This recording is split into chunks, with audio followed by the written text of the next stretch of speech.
Netroots Nation is more than just a convening. It's a cause for justice. We are more than just a meeting. We are a movement that will indeed make a difference, especially for such a time as this. It's clutch time. Clutch time is a new category in the NBA when you are watching a game and it's 5 minutes left on the clock is ticking, the pressure is on, and the game's outcome is going to be determined by how each play is handled, how each moment is handled, because it is clutch time. Clutch time means it's less than 5 minutes to play. It's somehow just a 5-point or less differential between the team that is winning and the team that is losing. It is clutch time. I think that's an appropriate metaphor for where we are in what Maya Angelou called these yet to be United States of America, as we rush toward 1 month from now when we will commemorate 250 years since the signing of the Declaration of Independence. We are doing it at a time in this nation's history where it is clutch time. It is clutch time because the election of 2026, the midterms, will in a real sense determine whether or not this nation embraces what it says on paper, or if it continues its oligarchic rush toward fascism. It is clutch time. Will this nation end its cold civil war, or will we become one nation under God, indivisible, with liberty and justice for all? It is clutch time. It's clutch time, and the question becomes during clutch time, what do we do with the ball? This will shout you right here. Reverend Jesse Jackson said to someone who was discouraged because they were always under attack, he said, always remember the opposing team only tries to stop the one who has the ball. It dawned on me that everything we've experienced in the last 10 years is a result of the fact that we've got the ball. And because we have the ball, the question becomes, what are we going to do during clutch time? Clutch players of the year know how to handle the ball during clutch time. So let's make sure we handle the ball right. I think it means at least these things. Number one, it means that we have to be, watch this, a team that dreams through this current nightmare. We're in a nightmare called Project 2025. We are in a nightmare where we have a cult leader in the White House who is running roughshod over democracy. It is a nightmare where workers are under attack. It is a nightmare where the greedy are exploiting the needy. We are in the midst of a horrific nightmare where climate change is seen as a joke, and environmental justice in a real sense is something that is not happening. It is a nightmare. But the good news is we've known nightmares before, but we always had the courage to dream. We dreamed, as John Kennedy said, quoting the great person of old, George Bernard Shaw, some people see things as they are and ask why. I see things as they ought to be and ask why not. And did not Martin Luther King Jr., in the midst of a nightmare of Jim and Jane Crow oppression, declare, I have a dream? I'm simply saying this is the time to dream.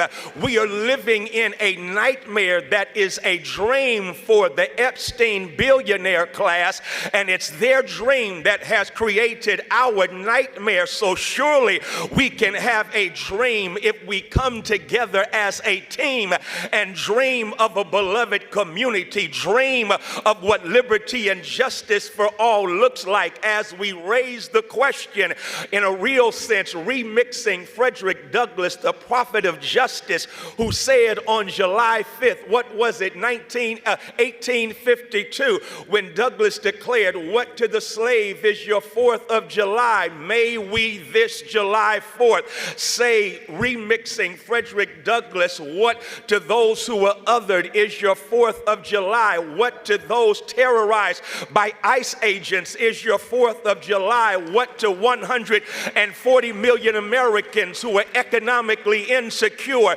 is your 4th of July? Here's what we do. We dream of what this nation should become. Lori Beth Jones told the story about a kid who went to bed, had a dream that was interrupted by a bear in the dream chasing him. When the bear got close enough to grab him, he said, "Mr. Bear, are you going to eat me?" To which the bear responded, "I don't know, this is your dream." And I came to Philly to say to all of us, it's still our dream. It's still our dream to create economic justice. It's still our dream to make America a beloved country for all and not an empire that exploits. It is still our dream to create a class of a nation that in a real sense understands the real strength of a nation is not its military bases around the world, but instead bases of love and compassion and concern for all. That is our dream. But finally, I simply say to us, not only must we be that team that dares to dream, but recognize the arc of the moral universe has been beaten, but we can still bend it toward justice. I like that because justice, Michael Eric Dyson says, is what love sounds like when it speaks in public. Justice, John Crossan says, is enoughness. Justice is having the back of those whose backs are against the wall. We've got to ensure that we fight for justice, and when we do it by any means necessary. Read Daniel Favors piggybacks on the brilliant jurist Thurgood Marshall, who told his students, do what is right and let the law catch up, and tells the story about a classroom of third graders, and before them was a teacher with a bowl of goldfish that was right next to her on the desk,